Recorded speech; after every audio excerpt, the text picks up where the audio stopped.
The chamber was built to make visitors feel small. It worked.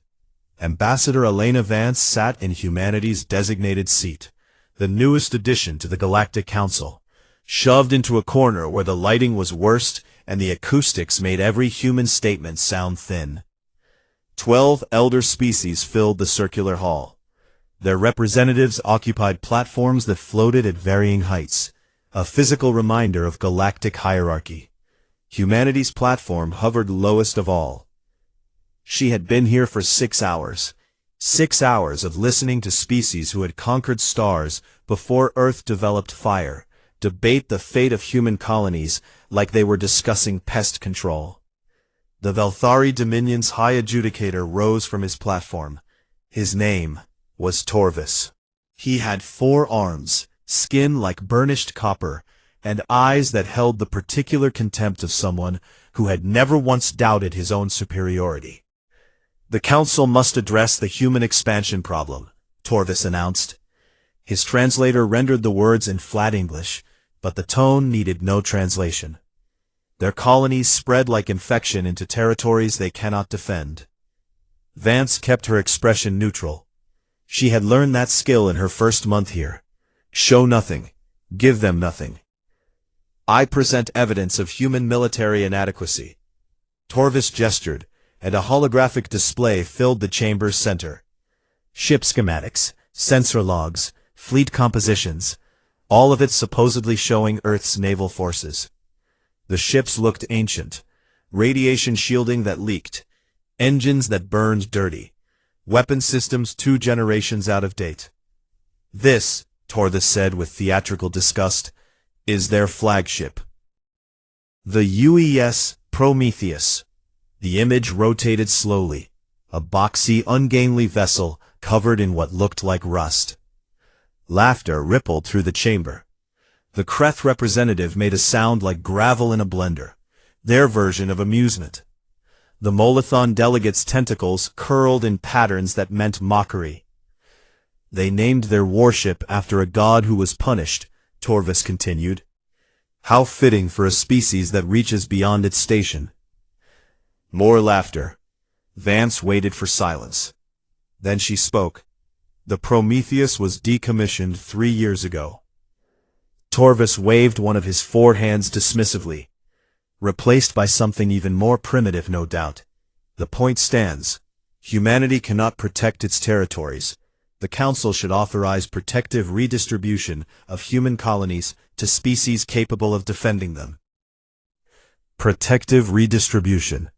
Vance had learned to translate Council language. It meant ethnic cleansing with better vocabulary. The Velthari Dominion generously offers to assume control of the 3 human colony worlds in the Cascadia sector, Torvis said.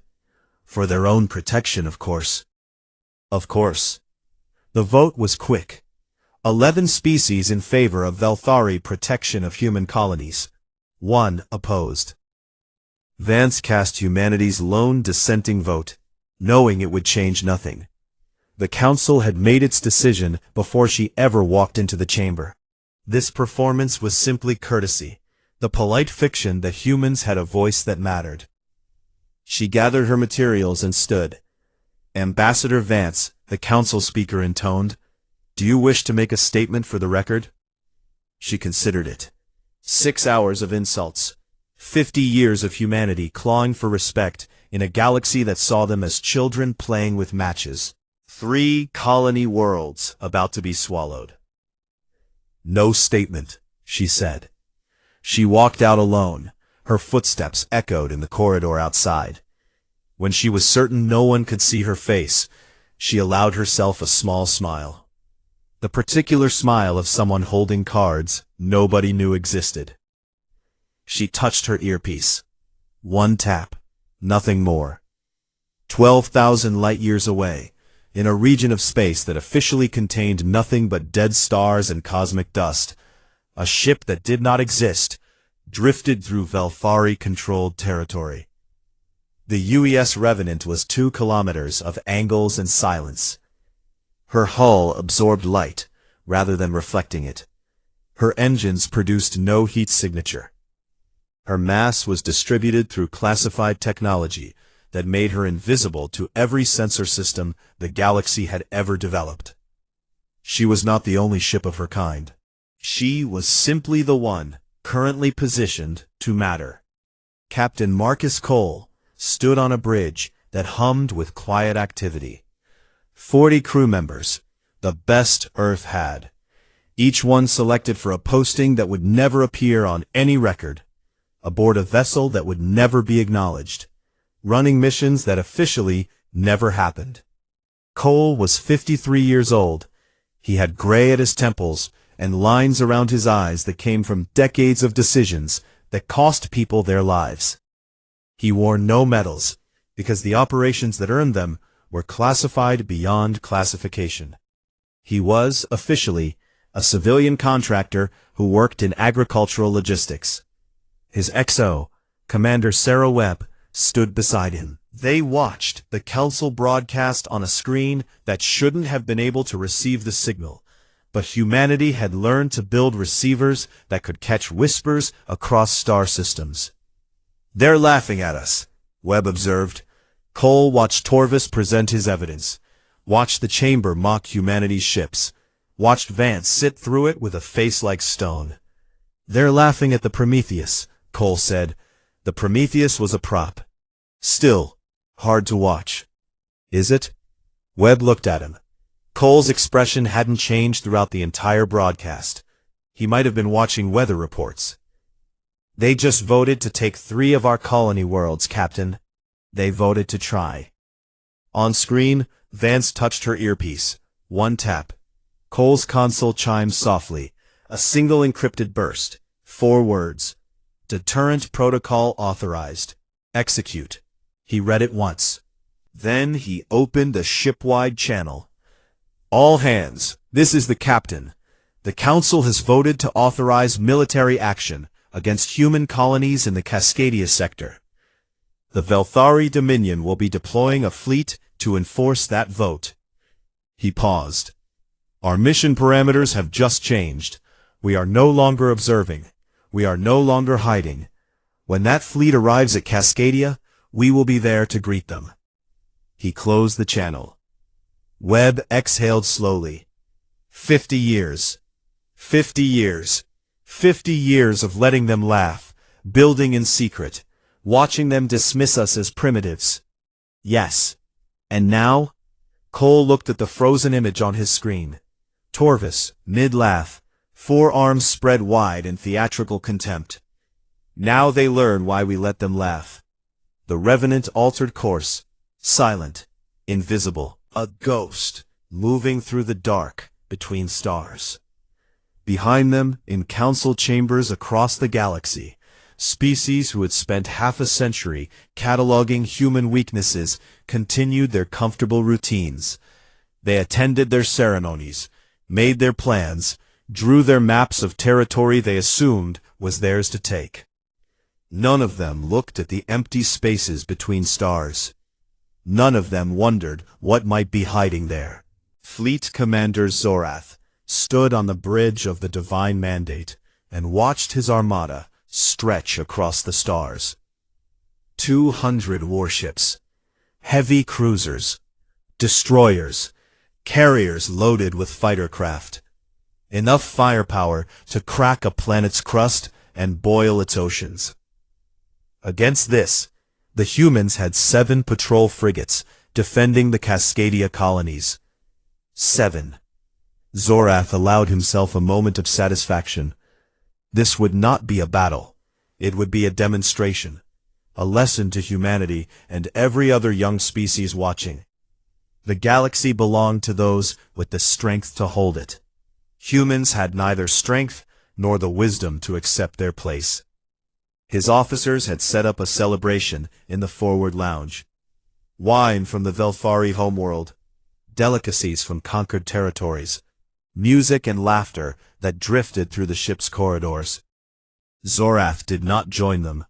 Victory parties before victory was achieved struck him as foolish. But he understood the crew's confidence. He shared it. The journey to Cascadia would take 4 days at fleet speed. 4 days of quiet transit through space the Velthari had controlled for centuries. The first anomaly appeared on day 2. "Commander," the sensor officer's voice carried a note of confusion. "I'm reading a mass displacement at bearing 47 Mark II. Zorath turned from his contemplation of the stars. "Identify." "That's the problem, sir. I can't. There's definitely something there. The gravitational signature is clear. But visual shows empty space. No thermal reading, no electromagnetic emissions, nothing. Debris, a rogue asteroid." With this precise a gravitational shadow, the officer hesitated. It would have to be incredibly dense, and moving at exactly our speed. Zorath felt something cold touch the base of his spine. He ignored it. "Continue monitoring. It's space dust. Nothing more." 3 hours later, the navigational officer requested an audience. "Sir, I found something strange." She pulled up a star chart. "The route beacons in this sector have been adjusted." "Adjusted how?" "Repositioned. By millimeters. Not enough to matter for any individual ship, but enough that our automated pathfinding is taking us on a slightly longer route. We're adding nearly 6 hours to our transit time." "Equipment malfunction?" "All 17 beacons in the sector, sir. Each one adjusted by a different amount, but all producing the same result." The cold feeling spread upward along Zorath's spine. "Humans don't have ships in this region," he said. "We would have detected them." "Yes, sir, we would have." She left the statement hanging. Zorath ordered increased sensor sweeps. Every 15 minutes his crews scanned every frequency they could generate. They found nothing, except empty space and distant stars. That night, a supply ship at the rear of the convoy reported something impossible.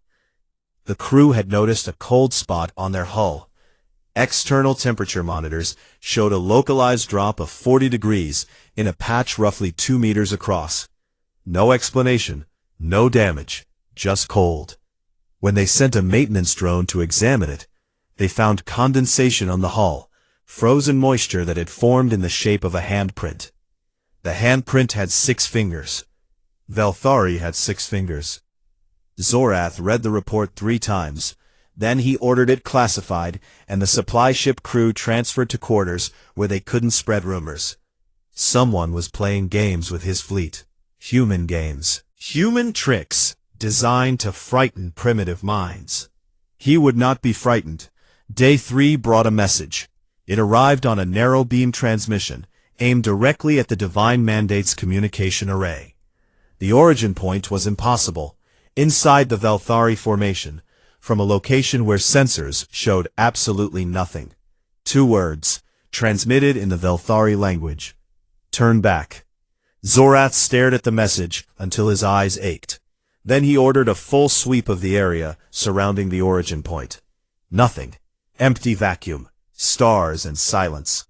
He ordered a shuttle to make a visual pass through that exact location. The pilot, a veteran of 30 years, flew the route 3 times before making his report. "Sir, the pilot's voice was wrong, shaky in a way combat veterans did not get. "On my second pass, I saw something, a reflection, my own shuttle, reflected back at me, but there was nothing there to reflect off, like flying past a mirror that didn't exist." "You imagined it?" "Yes, sir, I imagined it." The pilot paused. "Permission to be reassigned to rear guard duty, sir. I don't want to fly point anymore." The cold had reached Zorath's chest now. It sat there like a stone. He faced a choice. Report the anomalies to High Command and be laughed at, the great fleet commander jumping at shadows and human tricks. Or press forward and prove there was nothing to fear. Pride won. Pride always won with Zorath. It was his greatest strength and would become his defining weakness. "All ships, increase speed," he ordered. "We arrive at Cascadia in 36 hours. The fleet accelerated. Behind them, keeping perfect pace, something that wasn't there adjusted its course to match. On the bridge of the Revenant, Captain Cole watched the Velthari formation tighten up, watched their speed increase, watch them commit fully to their course. He had given them every chance. The handprint, the message, the reflection. Warnings a wise commander would have heeded.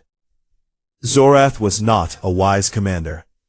"They're not turning back," Webb reported. "No," Cole replied. "Pity." Cole opened a ship-wide channel. His voice was flat, calm in a way that was somehow worse than anger. "All hands, they're not turning back. You know what that means." Throughout the Revenant, crew members moved to battle stations, not with urgency, with something slower, something patient that had been waiting a very long time. "Weapons," Cole said. "Begin final checks. All systems green, Captain. Helm, match their course. Keep us within strike range." "Matching course. We'll arrive at Cascadia 12 minutes before they do." Cole nodded. He looked at the tactical display, where 200 Velthari warships flew toward 3 colonies full of human civilians. "Then we'll be there to welcome them." The Revenant slid through space like a shark through dark water. Patient. Silent. New Cascadia was a world of blue oceans and green forests. 12 million humans called it home. They had built cities in the valleys and farms on the plains and lives that mattered. Now, they watched the sky and waited to see if those lives would continue. Captain Rachel Chen stood on the bridge of the UES Defiant and counted ships. 7 frigates, her command. All that stood between the colony and 200 Velthari warships that had just appeared at the system's edge. 7 against 200. She had done the math. The math was bad, but math had never stopped humans before. "All ships," she broadcast. "Form defensive line. Position between the planet and incoming fleet." 6 confirmations came back. 6 captains who knew what she knew. 6 captains who weren't running. The Defiant moved to the center of the line. Chen's wife, Maria, was down there on the surface. She worked at the hospital in Port Haven. She was probably helping evacuate patients to the underground shelters right now. Probably telling people it would be okay. It wouldn't be okay. Chen knew that. Maria probably knew it too. 7 frigates couldn't stop 200 warships, but they could make the Velthari earn their victory. The Velthari fleet decelerated into attack formation, precise, professional, overwhelming. Their flagship, the Divine Mandate, took position at the center, like a king on a chessboard. Chen opened a channel. "Velthari fleet, this is Captain Rachel Chen of the United Earthship Defiant. You are approaching human territory with hostile intent. Reverse course immediately." The response came from Fleet Commander Zorath himself. His voice dripped with amusement. "Captain Chen, your bravery is noted and will be recorded in the histories we write after your species learns its place. Stand aside. Surrender your vessels and your colony for protective relocation. Resistance will result in orbital bombardment." "Negative," Chen said. "New Cascadia is human soil. These people are under our protection." "Your protection?" Zorath laughed. "You have 7 ships. I have 200. This is not protection. This is theater." "Maybe, but it's our theater, and we're not leaving the stage." Silence from Zorath. "Then, you have 10 minutes to reconsider. After that, we begin enforcement operations." The channel closed. Chen looked at her tactical display. 10 minutes, 600 seconds to live. She thought about Maria, about the house they'd built together, about the garden Maria tended with such care, growing tomatoes that never quite ripened properly in Cascadia's weak sunlight. Someone who would stay. The minutes crawled past. 12,000 kilometers away, invisible against the stars, Captain Marcus Cole watched the countdown from the Revenant's bridge. 7 frigates, Webb said softly. "They're not running." "No." "Our orders." "I know our orders." Cole's voice was tight. "We observe, we remain hidden unless they attempt planetary bombardment. We do not engage conventional naval forces." Those are our people, Captain. I know. 8 minutes left. The Velthari fleet began repositioning. Attack vectors. Targeting solutions. 200 predators circling 7 pieces of prey. 7 minutes. Webb said nothing else. She watched Cole. Watched his hands grip the armrests of his command chair. 6 minutes. Captain Chen is holding position, the tactical officer reported. She's not even trying evasive maneuvers. She knows she can't win. Standing there. 5 minutes. Cole closed his eyes. 50 years. 50 years of humanity hiding its strength, waiting, enduring the contempt, building ships like the Revenant in secret facilities on moons that didn't appear on any map. Entire careers spent in shadows.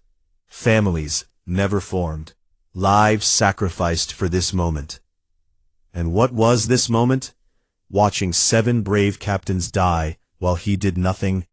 4 minutes. Warning shots. Zorath's voice crackled across open channels. Disable the lead human frigate. A Velthari cruiser fired. The beam crossed the void in an eye blink and struck the UES horizon. The frigate shuddered. Atmosphere vented from a wound in its hull. Its engines flickered and died. The horizon began to drift. Chen's voice came across the channel, ragged but clear. All ships, hold the line. Defiant moving to cover horizon. The Defiant slid forward, putting itself between the crippled frigate and the Velthari weapons. 3 minutes. Sir, the Revenant's weapons officer said. 1 shot. I can end this with 1 shot. Just give me the order. Cole's eyes were still closed. 2 minutes. They're going to kill her, Webb said. Chen, the Horizon crew, all of them. They're going to kill them while we watch. 1 minute. Cole opened his eyes. On the tactical display, Zorath's flagship powered up its main weapons. The Divine Mandate's forward batteries glowed with accumulated charge. Fleet Commander, Zorath broadcast. Destroy the crippled vessel. Complete kill. No survivors. Let their destruction serve as an example. 30 seconds. The weapons officer aboard the Divine Mandate hesitated. Sir, the vessel is disabled. There are wounded aboard. Under galactic convention, I gave an order. 20 seconds. The hesitation stretched. 3 seconds of a Velthari officer wrestling with his conscience. Cole made his decision. Decloak on my mark. 10 seconds. The Divine Mandate fired. A killing beam, powerful enough to vaporize a frigate. Now. The beam never reached the horizon. Something appeared between the Velthari fleet and the human frigates. Something huge. Something that swallowed the killing beam like a man swallowing a single drop of water. For 1 frame of visual recording, a shape was visible.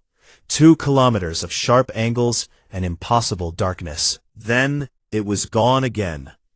But everyone had seen it. On the Divine Mandate, Zorath gripped his command chair so hard, his claws left marks in the metal. What, he whispered, was that? Nobody answered. Nobody could. Aboard the Defiant, Captain Shen stared at the space where something had been and wasn't anymore. Defiant to unknown vessel, she broadcast. Identify yourself. Silence. Then, on a frequency that shouldn't have been possible, a human voice. Defiant, this is Revenant. Glad we could make it to the party. How about you take your people and pull back? We'll handle things from here. Chen's hands were shaking. Revenant confirmed. Defiant withdrawing. Her frigates began to move toward the planet they'd been prepared to die defending. In the space between them and the enemy, something invisible waited. The last kindness had been offered. The Velthari hadn't taken it. Now came the reckoning. Cole gave the order. Decloak. Full reveal. Let them see everything. The UES Revenant stopped being a ghost. She emerged from nothing, like a monster rising from the deepest ocean. 2 kilometers of angular death, surfaces that drank light instead of reflecting it. weapon batteries that lined her hull like teeth in the mouth of something ancient and hungry. She was everything humanity had built in 50 years of secret fear and quiet determination. Every black budget, every hidden facility, every engineer who died in accidents that weren't accidents, and was buried in graves that held empty coffins. The Velthari sensors screamed. Every ship in the fleet registered the same impossibility. Mass readings that said a Dreadnought-class vessel had appeared from empty vacuum. Weapon signatures that matched nothing in any database. Hull composition that their analysis computers couldn't identify. The Divine Mandate's tactical officer made a sound no Velthari had made in centuries of spacefaring dominance. He vomited. Fleet Commander Zoroth stood frozen at his command station. His mind struggled to process what his eyes were showing him. "That's not possible," he said. "Cloaking technology at that scale doesn't exist. Our scientists proved it can't work on anything larger than a shuttle." "Apparently," his executive officer said slowly, "the humans didn't read our research papers." Cole opened a channel, wide beam, all frequencies, every ship in the Velthari fleet, every sensor platform in the sector, every relay station within range. The entire galaxy was about to hear this. "This is Captain Marcus Cole of the United Earthship Revenant." His voice was calm, the calm of someone who had waited decades for this moment. "Registration number?" A pause. 715-3042-Alpha. Another pause. Then, the calm voice. "What do you think of that?" Fleet Commander Zoroth's stomach tightened. They were no longer in control. The smallest hint of a smile. "Ask nicely." He continued. "You are currently targeting human civilians. You have fired on human military vessels. Under the Terran Articles of Defense, this constitutes an act of war." Another pause.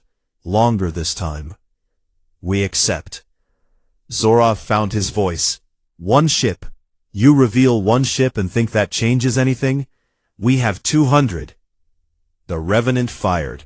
A single shot from a weapon the Velthari had never seen. It crossed the void faster than light itself, and struck a heavy cruiser on the Divine Mandate's flank. The cruiser did not explode. It came apart, sliced perfectly in half by something that cut through shields and armor like they were made of paper. The two halves drifted away from each other, trailing atmosphere and debris and bodies, dead in a single shot. "You were saying?" Cole asked. "Something about 200 ships?" The Velthari fleet opened fire. Every ship, every weapon, beams and missiles and kinetic rounds, a storm of destruction that would have shattered a moon. The Revenant disappeared. The attack hit empty space. She reappeared 3 seconds later behind the Velthari formation. Point defense systems caught and destroyed 6 missiles that had been tracking her previous position. Her secondary batteries reached out and touched 2 destroyers. They died without knowing what hit them. Gone again. Appearing at the fleet's starboard flank. Gone. Port side. Gone. Dead center of the formation. So close to the Divine Mandate that Zoroth could have looked out his viewport and touched her hull. "Every time I move," Cole broadcast, "I could be anywhere. I could be everywhere. You cannot run. You cannot hide. You cannot fight something you cannot find." The Revenant hung there for 5 eternal seconds. Then she slid away and cloaked once more. Across the galaxy, beings watched. The Galactic Council's emergency session had convened within minutes of the first transmission.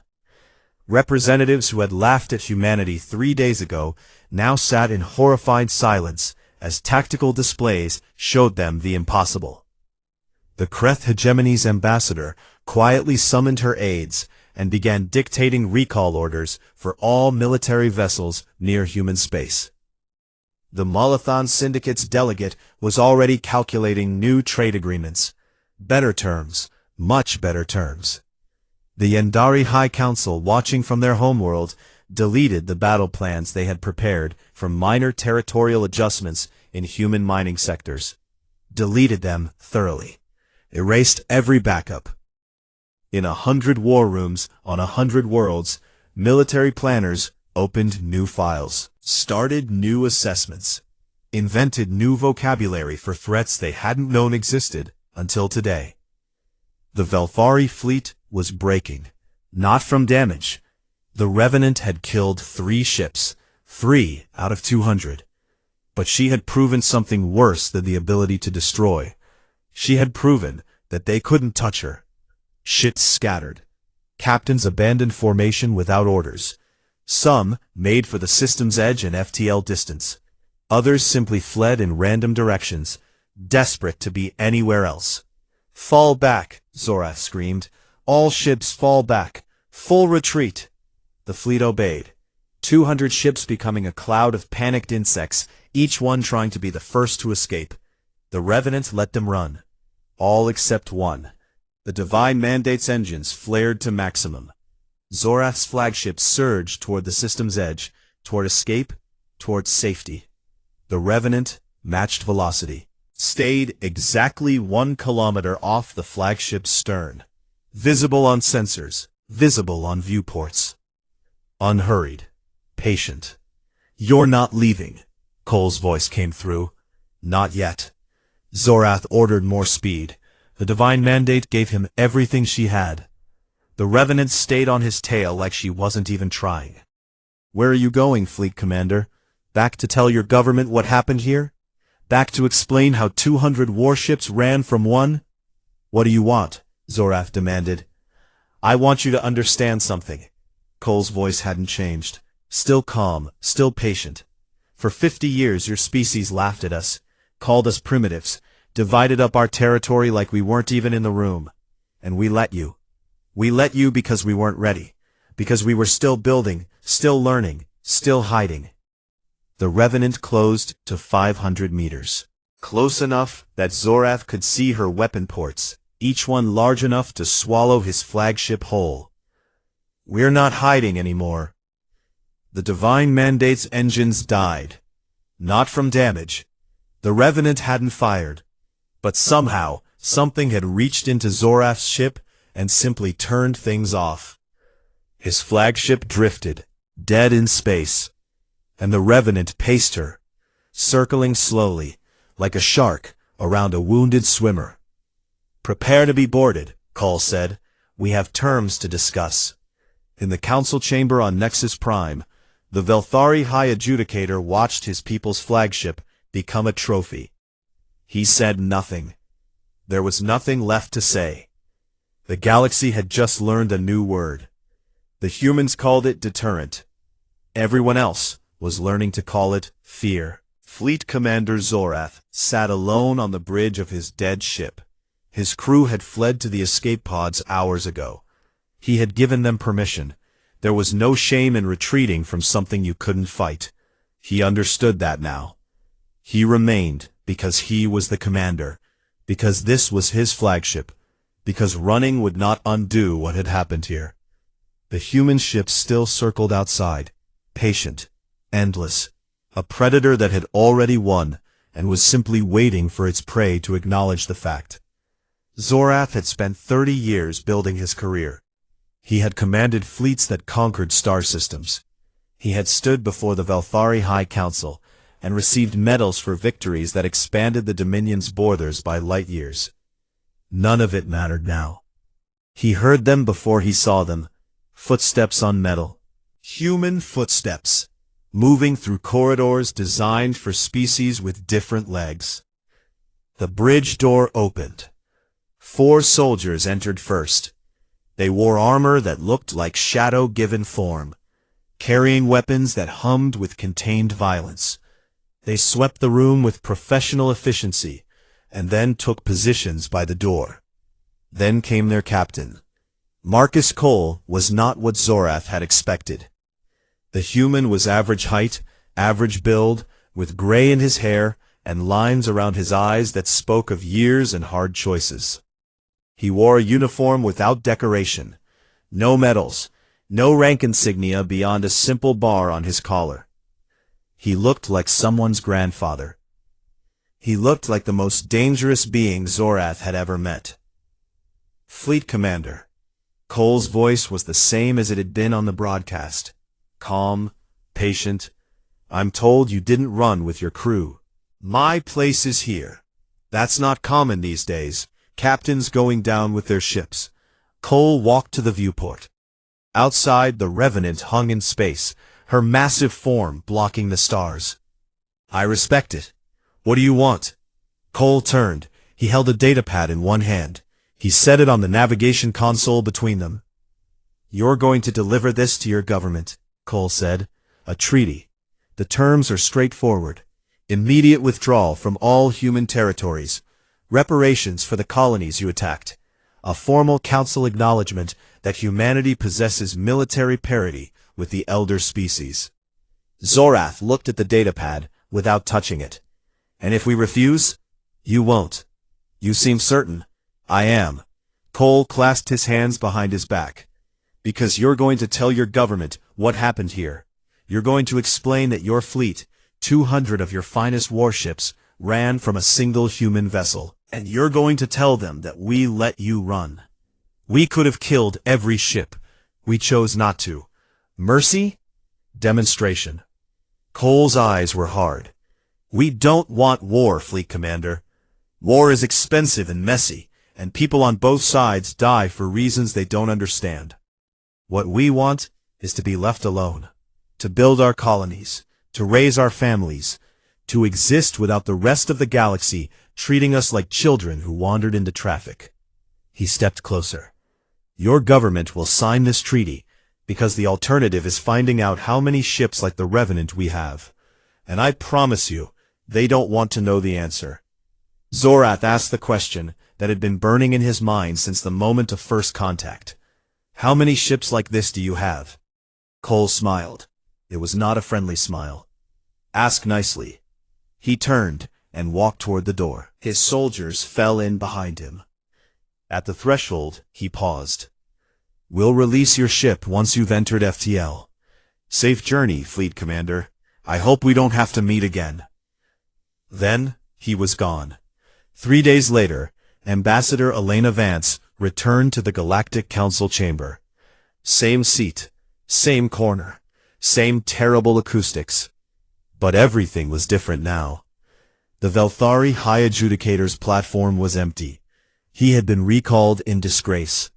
His replacement, a younger Velthari with nervous eyes, sat 3 levels lower than Torvis had occupied.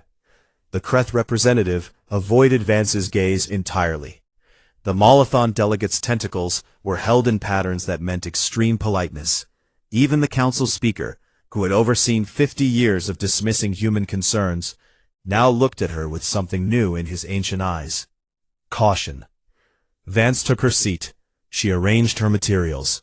She waited. The session proceeded. Border disputes, trade agreements, the usual business of galactic governance. Then came the territorial discussion. The council speaker read from the agenda. Next matter, status of human colonies in the Orion Arm sector. Several species have filed claims. He trailed off. Vance looked up, met his eyes, said nothing. The speaker cleared his throat. On reflection, the council has determined that human colonies in the Orion Arm sector are not subject to territorial dispute at this time. Or any time, Vance said quietly.